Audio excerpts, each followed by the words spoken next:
What's up, guys, and welcome back to my reading journey. Hope we're all doing absolutely fine. And today, as usual, we're going to continue with the fourth book of the Discourses by Epictetus. And I'm going to read to you the chapter 7 on freedom from fear. So let's get started.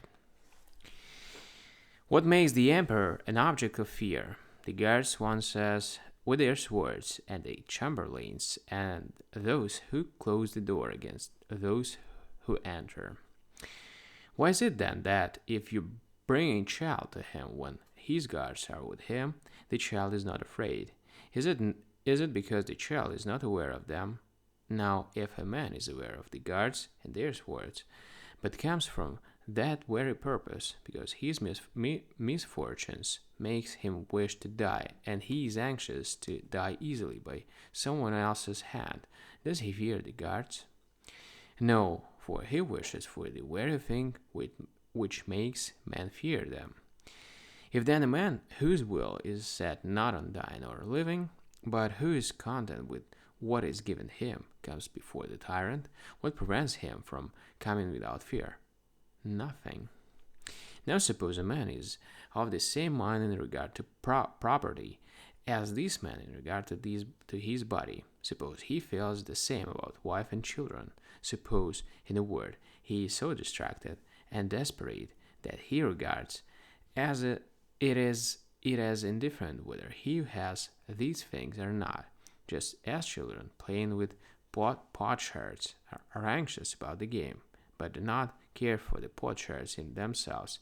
So he has not set his heart on material things, but accepts the game cheerfully and enjoys handling them. How can any tyrant, how can any guards or swords inspire fear in such a one?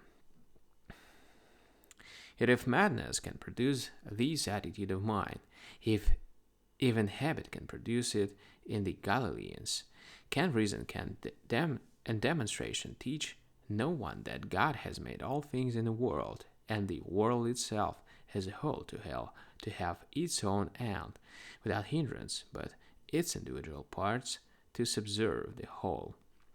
Now all other things are without the capacity of understanding his governance, but the rational creature has faculties that enable him to reflect on all these things, to realize that he is a part and what part he is, and that it is well for the parts to give way to the whole. And further, being by nature noble and generous and free, he sees that he has some of the things about him unhindered and in his own control, and some again subject to hindrance and dependent on others.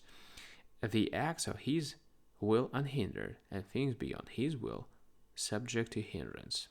And therefore, if he makes up his mind that his God, his good, and his interests lie in the former alone, in things that are unhindered and depend upon himself, he will be free, tranquil, happy, unharmed, high-minded, reverent, giving thanks for everything to God, on no occasion blaming or accusing anyone for what happens. But if he finds his good in things outside and beyond his will, he is bound to be hindered and hampered, and to be the slave of those who have authority over those things on which his admiration and his fear are centered. He is bound to be irreverent because he thinks that God is hindering him, and unfair, always seeking to win for himself more than his share.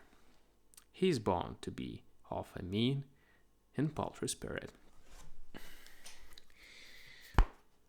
Alright, guys, we've done with the first part of this chapter, and as usual, we're going to continue tomorrow. So thank you for joining me today in this video. I'm going to say tomorrow bye.